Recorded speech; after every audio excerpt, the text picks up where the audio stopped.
Scott Markus with American Ghost Walks here, hanging out with Gene, Pesce, and Henry. Happy birthday, Henry. Thanks for joining us on your special day. It's his birthday today. He's the big one, the Big 10. That's right. And he couldn't be more confident and happy about it. Strip club later for Henry. So, we're going to talk some spooky, weird stuff. Let's do it. Because that's our sweet spot. Yeah. What got you interested in true crime? Because that's more than anything, right? That's kind of your... Why am I so interested? You just asked me for existential. Yeah, just stumped you on number one. This is the softball. Well, so my cousin Lynn is actually a forensic scientist who works in like a DNA lab.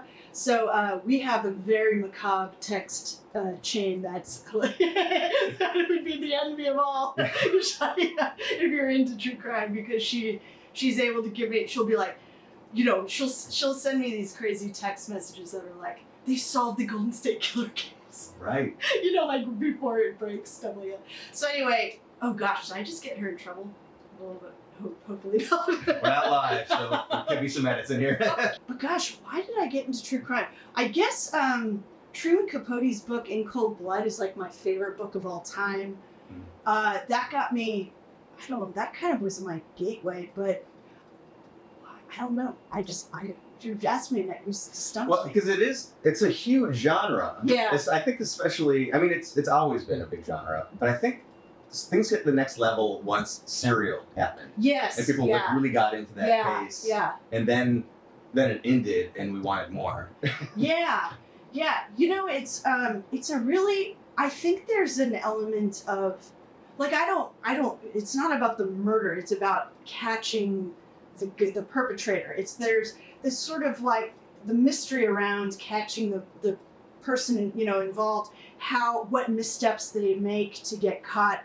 That stuff fascinates me on almost just a really base, like Agatha Christie murder mystery level. Yeah. But then there's also a component to the true crime community that they want justice so badly, and they'll stop at nothing to get it. They'll raise money to get, you know, more testing done or whatever that needs to happen. They will stop at nothing to solve it. Like this Kristen Smart case that just happened, you know, that was a true crime podcaster who just wouldn't stop until they, you know, brought this guy to justice. And, you know, that part of the community, it's very, you know, it's about finding justice for even cases that have gone cold and the families are, you know, left in the dark there. And I like the community. They're very dogged. Yeah. And it is fascinating because, you know, here in LA we've got some very high profile, really fun ones. That's a way to say it. some juicy ones. But like for me, I'm not that I'm read up enough in this moment to talk with authority, but I have been down that rabbit hole of Thelma Todd. I don't think she just accidentally. Yeah. I went and looked at that garage, actually. Same here. I creeped up the homeowners. Yeah, absolutely. I've been in the Sidewalk Cafe. I've gone through the building a few times. But naturally, there's the most, I mean, probably America's most famous unsolved homicide, at least individual homicide, is Elizabeth Short, Black Dahlia. And I do have to say that I'm not fully on board with the Sowden murder in the Sowden house. You don't think it's George Hodel? No. Who do you think did I don't. This is the thing, because I don't have a better answer. But I know that he was put under tremendous scrutiny. He was investigated and also confirmed he was a creep. He was a bad dude. Yep. And so he's not like some angel that got caught in the wrong place, wrong time. He's a bad guy. Yeah. And I think, though, with his son was Steve, I think growing up with that guy made him not able to see the forest for the trees. Yeah, like he had an agenda. Yeah. And I think it's a great story. Yeah, Hey, he's a LA detective who's going through old case files and finds out his dad was a suspect in the Dahlia case. Yeah, it's a great story. But you know, he was also clear back then, and I don't know. So I don't think that it was him, just because he was really scrutinized, and maybe it's somebody that somehow hasn't even come up on that. Yeah, it's possible. I'm right now. I'm in the middle of Steve Hodel's book, so I'm very. He's whispering in her ear. Yeah, a little bit. Yeah. So, but you know, I'm convinced, but yeah. But I know that Steve Hodel subsequently, I have not read them yet, but according to a lot of people online, he starts to lose a little credibility by saying his dad killed like all sorts of people. Right. So right now I'm on board with the Black Dahlia, but I'm not sure about the subsequent. George Hodel did flee the country when it got hot. Yeah, and his secretary went missing or something, right? She died mysteriously. Yeah. There's a recording of him in the Sowden house over on Franklin, saying what if I did kill her? What if I did kill Black Dahlia? The only, I'm paraphrasing, but something like the only person who would know is dead, and that's my secretary. He said something incredibly incriminating because they tapped his house, and he didn't know he was being recorded. He had surgical... Just like the Jinx. Yeah, yes. Yeah. Other charmers. Yes, other charmers. Of course. Yeah, he did have surgical training, and the Black Dahlia is known to have been surgically bisected. He was a known bad dude. He raped his own daughter. Yeah. Tamara, I think was her name. Anyway, yeah, so it's right now I'm in the thick of it, so yeah, he's I haven't really done a lot of research into the other suspects yet. And although I haven't been on site at the house, I've heard enough stories about the place being haunted that whether Elizabeth Short being killed or the other trauma that happened there, it makes sense that place would be haunted. Yeah, some bad stuff went down. There's a lot of quotes about people that attended parties there back in the 40s and 50s that talked about the really kind of debaucherous, next level Romanesque parties that happened there. And a lot of people, there's bad juju at the Yeah. Well, I'm excited, not excited, but I'm fast because there has to be some stories that haven't come out yet because they shot a season of America's Next Top Model there. Yeah. You bring a bunch of models into a place where a guy likes to attack women. It's that looked like a ghost hunting experiment. There's a documentary. I don't forget the name right now. I think it's called Maiden at Los Angeles or something like that. But anyway, it features the Sowden house. There's a million movies that have been shot there, Blade Runner, lots of music videos. It's gotten so it's an interesting location in LA for sure. Yeah, absolutely.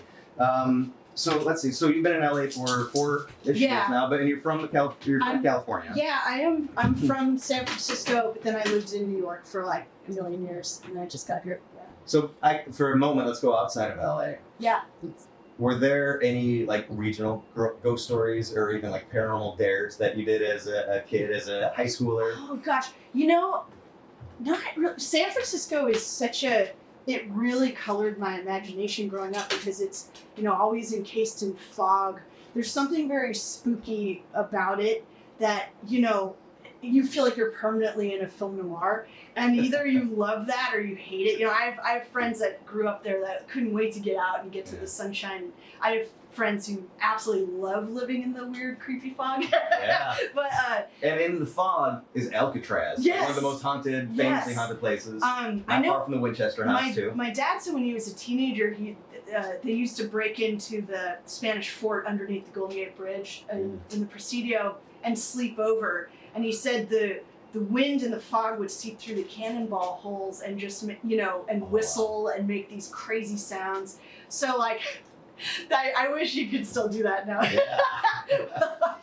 Yeah. That old Spanish fort seems pretty haunted for sure. But personally, no. The only ghost story I have actually takes place on Long Island, which is kind of weird for who just got Rex Howerman just got popped over there. Anyway, I don't know if you want that ghost story. All ghost stories. Okay. We'll take them all. So, I used to work in film production, and we were shooting on this winery out on the North Fork of Long Island. And after we all wrapped, I kind of became friends with the winery owners, and they invited me out. So anyway, there was a house on the property that they said 150 years ago was a brothel. And there, on the second floor in this one room, was a bed with the original headboard, and some guy had been shotgunned to death in it when he was caught, cheating on his wife with these prostitutes or whatever. So anyway, they were like, Gene, are you single? And I said, yes. And they're like, if you lay in that bed tonight, you will feel someone put their arm around you and spoon you. And I was like, fuck off. Like, sorry, can you? It's fine. I was like, come on. So anyway, I was like, I'm going to do it just because it's so dumb. And first of all, the walk there, you're right on the bay. It's like you can hear the ocean and the wind is whistling. And you walk up these stairs. It's pitch black, and every step is it's very spooky even walking to the room. But then you get in. So I get into the bed, and I was like fully prepared to be like, whatever, guys. See you in the morning. We'll have some coffee. I swear to God, I was laying there in the pitch black, and very suddenly, it wasn't subtle, like the blanket kind of tightened around me as if an arm was coming around, and I shot out of there screaming at the top of my lungs.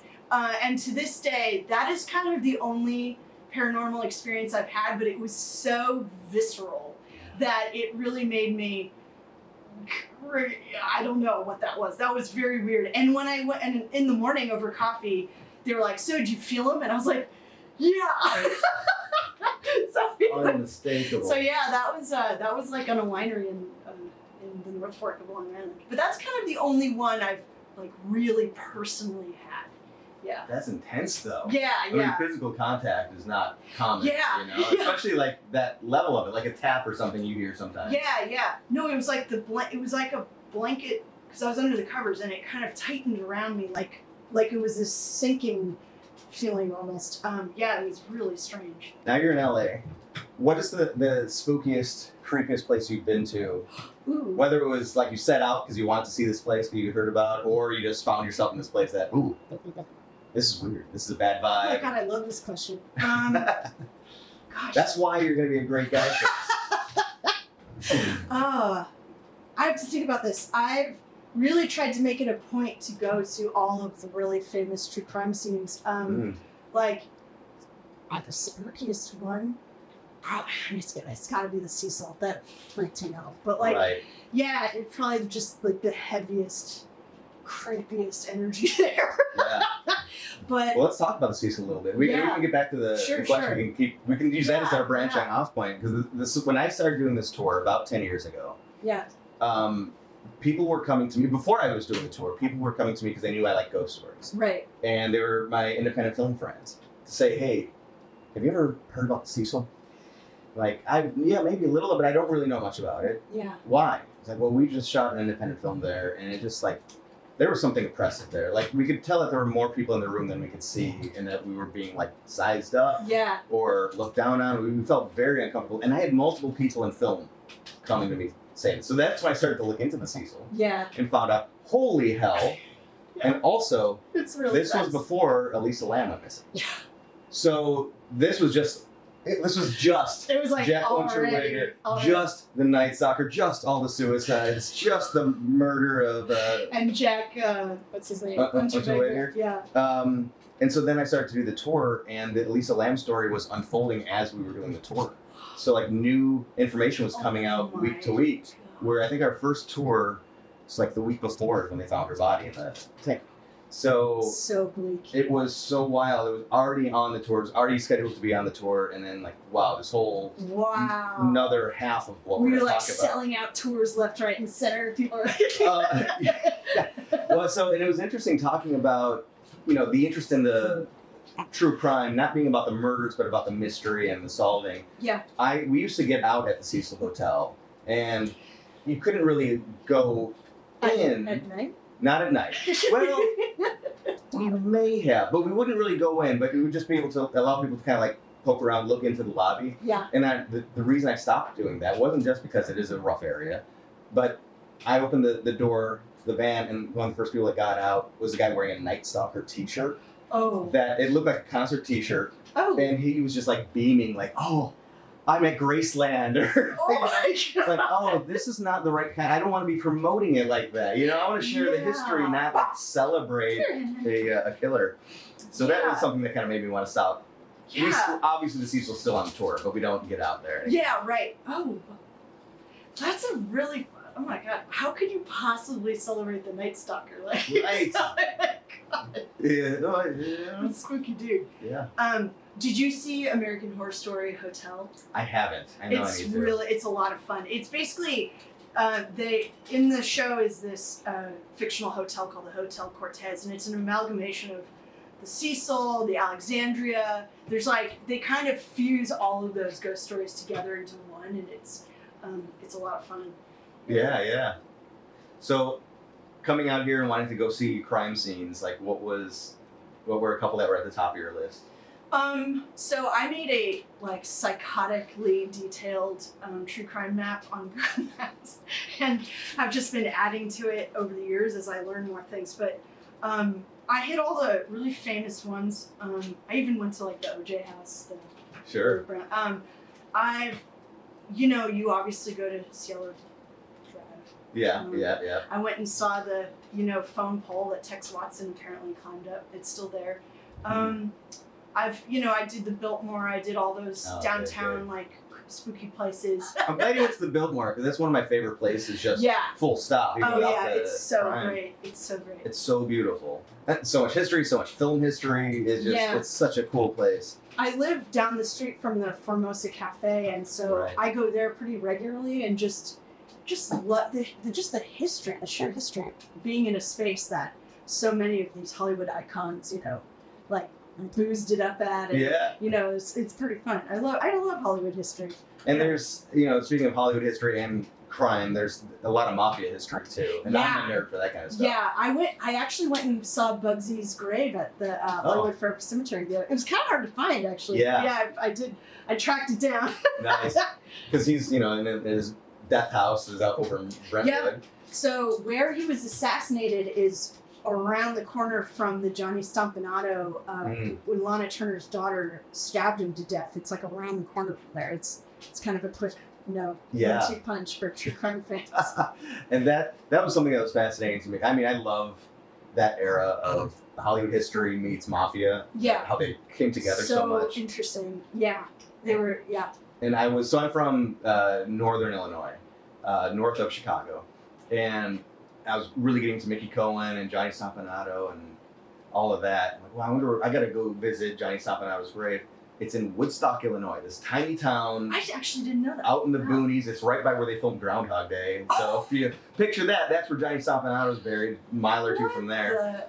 Wow. But yeah, that's where his family was from, and they sent him back. And I've done EVP sessions at his grave to find out like what really happened up there. Oh. But he's still not talking in true mafia form. He's still not talking. That's funny. And then also up here, I can't remember exactly where it is, but there's the two Tonys. The two Tonys hit on Sunset Boulevard. Yeah. Wait, what is that one again? There was a couple, and I love that we're gonna have the jump cut where just suddenly there's a dog here, but that's fine because we're just having fun telling stories, and Henry's part of it. Well, he keeps barking, guys, to go. There was two geniuses decided to rob mafia-owned casinos in Vegas, and then came out here. Would you know what? They ended up dead in their own car on Sunset Boulevard. Yeah, when you did it, you little cryptid. Speaking of that, like, are you into? Because it's primarily a ghost tour that we do, but like we want to open it up to all things weird. So we do talk about the Battle of Los Angeles UFO sighting. That was a super cool story. Talked about the reptilians that might live out underneath all of Los Angeles, the lizard people. It's where it's at. Do you have any interest in that kind of stuff? Oh yeah, all things just it's Los Angeles is a relatively young city. It has its early sort of Spanish and Mexican roots with and Native American history. But as far as sort of it really is a young city. So it's amazing that it's so jam packed with just wacky stories. I think there's something to its origin as being kind of this place where you'd come to if you had big dreams, big Hollywood dreams. It attracted a really, kind of dynamic, crazy group of dreamers. And because of that, it's so jam-packed with this really crazy history. I was worried when I left New York because I'm a huge history nerd. I was like, I'm going to miss that kind of history with a capital H, that, you get from walking down the streets of New York, like Abe Lincoln had a beer here. You know, that's so cool. And I haven't, you know, LA is so jam-packed with crazy ghost stories, crazy crime stories, all these filming locations that, you know, are in these great old movies. I went up to the Double Indemnity house the other day. Oh, wow. Yeah, it's I've had a blast. Like I can't get enough. Cool. Yeah. No, I'm such a nerd for all that stuff. Yeah. And where's the Double Indemnity house? What neighborhood? It's in the Hollywood Hills. Okay. I forget where I was. I just put it in my maps and drove up. Sure. Oh, the Kurt Cobain house is going to get demolished if you want to go look at that too. What? So when he was doing In Utero, Courtney Love and Francis lived in this house kind of up. It's up where they shot The Long Goodbye. It's like next door to that filming location, and it's in the hills, and that feels a little heavy. Interesting. Energy. Yeah. But like, yeah, if you go up there, the house is still there. You used to be able to break into it, and their inside was all of their Nirvana graffiti and all this stuff. You can still see it on YouTube from when people were able to, you know, went inside and filmed it. But it's set to be demolished. It's your last chance to go see it. It's probably gonna turn into this like $200 million house that'll just sit on the market because it's too big for anybody. It's a really cool house. It's a shame they couldn't sell it. It's anyway, I went up there. That was intense because I'm like a intensely hardcore Nirvana and Hole fan. Oh, that's awesome. So I was like, it was kind of my mecca. I was freaking out a little bit. I was singing along to Heart Shaped Boxes. I was no so way. That's my favorite Nirvana song. Oh, how about that? That was meant to be. God. Yeah. I love that song. Speaking of the canyons, though, and the hills, I mean, those are some weird places, too. Yeah, for sure. So, I mean, you mentioned Cielo Drive, of course, Yeah. and then right across from, the Tate and Folger and Wachowski, all the mass murder that happened up there, right across the canyon, you can see it from the house, was Falcon's Lair, where Valentino lived. Yep. And people, there's some kind of dubious ghost stories about that house when it was standing. That was also torn down and rebuilt upon. But then his stables were down the hill a little bit. Wow, yeah. And people had experiences with like phantom horses. And stuff like that down there. And then you just go over a little bit. I can't remember what canyon is that, Cielo Drive. It was like Benedict. Benedict Canyon, yes. Yeah. She knows it. Not too far from there, Laurel Canyon is just like, it's another Spook Central type location. Yeah, hardcore history there. Yeah.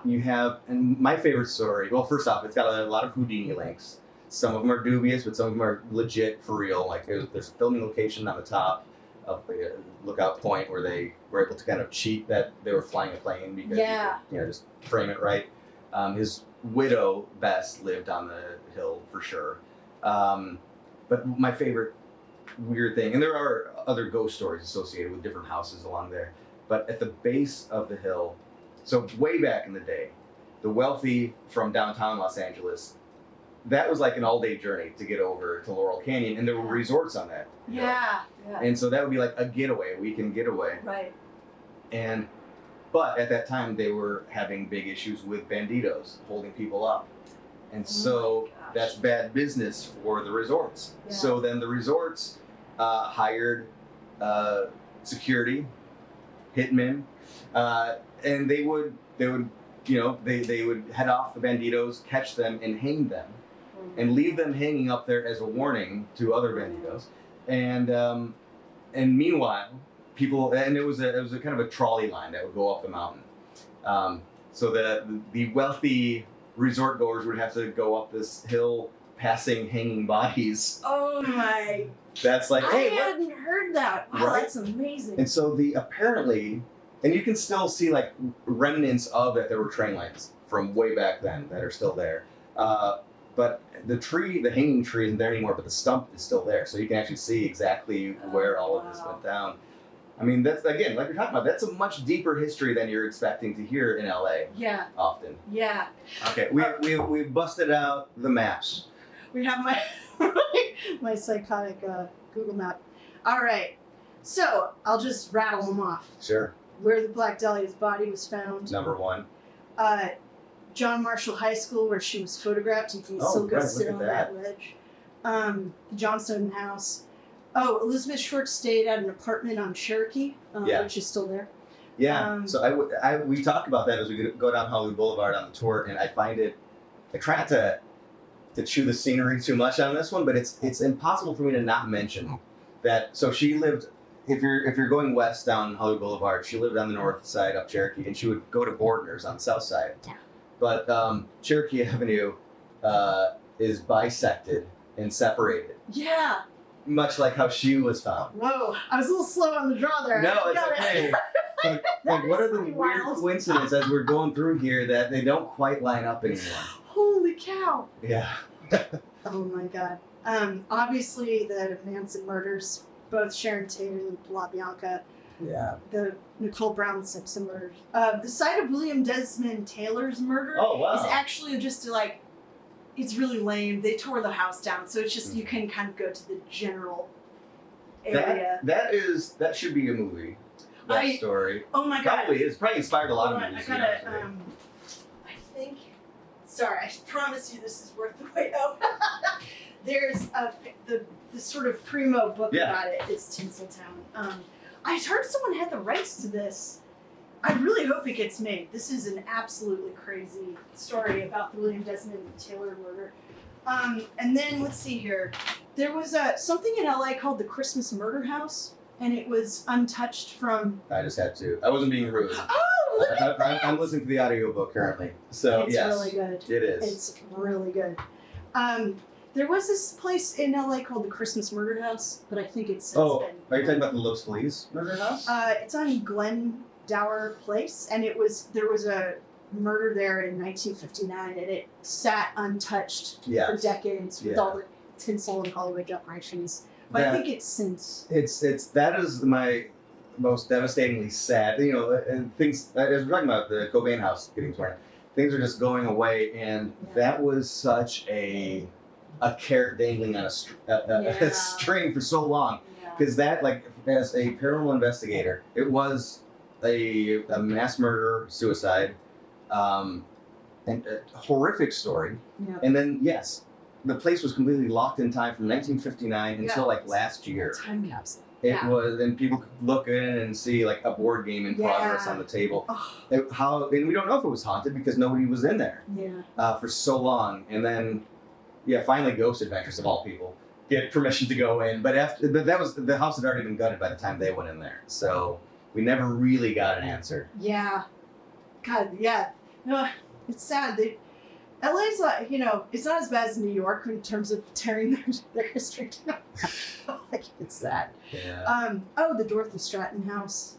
Do you know that story? I don't know. She was a Playboy bunny who started dating Peter Bogdanovich, the film director, and her estranged ex-husband killed her with a shotgun and then committed suicide. There's a movie called Star 80. It's a Bob Fosse film, actually. So it's really well done. That came out really shortly thereafter. And then Peter Bogdanovich married her younger sister. Wow. Not a ghost story, but really creepy. But we do like the oddities. And what could be more odd than that Christmas dinner? Yeah. Or that, the Phil Hartman murders. Oh, wow. The Menendez brother murders. The Wonderland murders. Those were, well, not the Wonderland, but the other two were West Side-ish, right? Kind of Brentwood. Where Jean Harlow's husband was found dead, and he left a suicide note that said, last night was only a comedy. Yeah, that was Paul Byrne, right? Paul Byrne, yeah. That's such a good suicide note. And that's weird because there's connections there to Sharon Tate. There is? Yeah. Sharon Tate stayed, I think, at that same house and had a paranormal, maybe she had a paranormal experience. She definitely had a paranormal, it was not a dream, it was an experience where she walked and she saw herself tied up. So she had kind of a premonition. I have not heard that. Wow. There's some really weird stories out there. Wow. That's crazy.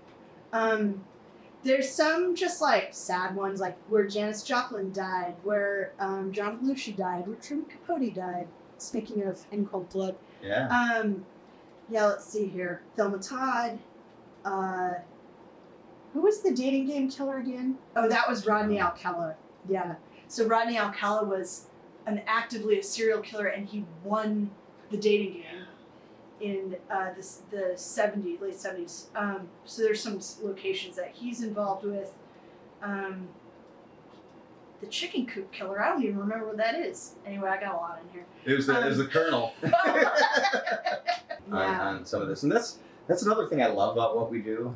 Yeah. Is that we, as much as possible, we can bring people to these places. And no place, no matter how big, I mean, I'm sure people thought once upon a time, there's no way the Ambassador Hotel is going to be torn down. This is too important a place, whether it was So just a glamorous place or then a historical place. And now it's went out to school. Yeah. But it's gone. So nothing really is forever. Yeah. So it's really nice to share these stories, bring people to the locations. Yeah. And in some cases, even if it is a place like the Ambassador, it is gone. It's still good to go by and keep that alive. It's you go to Musso and Frank's and you sit at that bar and get a cocktail and it's like, God, Humphrey Bogart sat here. This is crazy. It's so cool. Absolutely. And it's so common too. People think LA, and if they want to think old LA, they'll think about Marilyn Monroe or Charlie Chaplin, and that's kind of it. Yeah. But no, there's like the Doheny's and all of their scandals, and there's a lot of history outside of the film, and the film is absolutely, obviously, an important part of LA history, but it's not the only part of LA history. That's really true. That's really true. After I leave here, I'm going to go to the east side, and I'll be in Boyle Heights, and I'll be checking in at Linda Vista Hospital. So cool. Have you ever been over there? No, never been. No, I don't know that one. Oh, that one, it's not, I mean, yeah, it's tied to crime as well. I mean, it was a hospital that was built for the railroads in 1924, and it primarily served railroad employees for a while, and then it became a general hospital for the neighborhood. But then once the 90s or 80s into the 90s, the area became overrun with gangs. Oh, wow. And so that place became almost like a wartime triage hospital for gang battles. And then it went under, mostly because of lawsuits and poor funding and all that, and it just couldn't survive.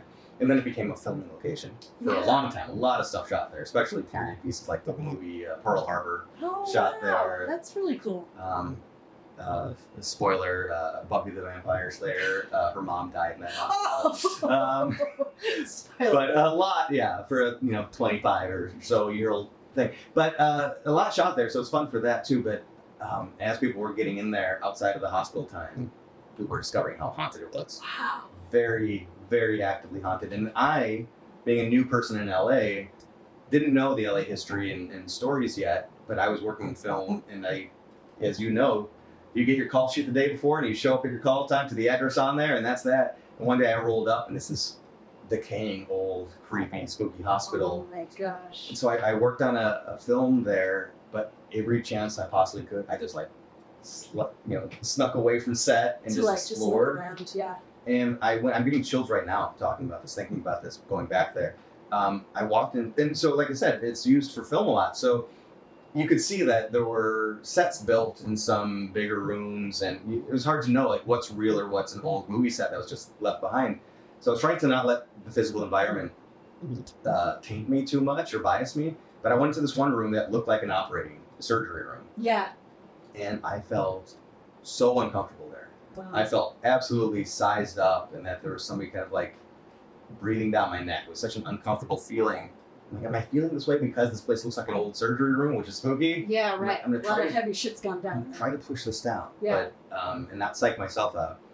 I can't wait to wrap so I can go home and research. And I went home and found out that among many other haunted sites, because I didn't even know the place was haunted, but among many other haunted areas, the surgery room is one of the most actively haunted. And it's because in probably the early 90s, a gang member was brought in with gunshot wounds. A surgeon tried to fix him, tried to help him. The guy passed away on the table. At the end of the night, that surgeon was walking out to his car, and the grieving gang members that were in his gang family killed the surgeon in the parking lot. Oh my God. And so the surgeon is pissed off. Who wouldn't be? He tried to help. But he's still there. He's been photographed like unbelievably clearly, like with the apron on and all that. I'm like, so, okay, I didn't know that story, and I felt... I tried my level best, guys. Yeah. I feel like, okay, I met the surgeon, I think, that day. Or at least we were hanging out in the same room together. He would be you would be unsettled. Yes. Yeah. Yeah, that was not fair. Yeah. No, absolutely. Yeah. Well, cool. Wow, that's cool. That's cool. I love talking with you. This is awesome. Oh, yeah, And I'm thank so excited for you to be one of our tour guides. Yeah, no, I'm really pumped. I'm really excited for this job. Yeah. I That's can't wait for great. it to start. All right. Well, you won't have to wait long. I know. Yeah.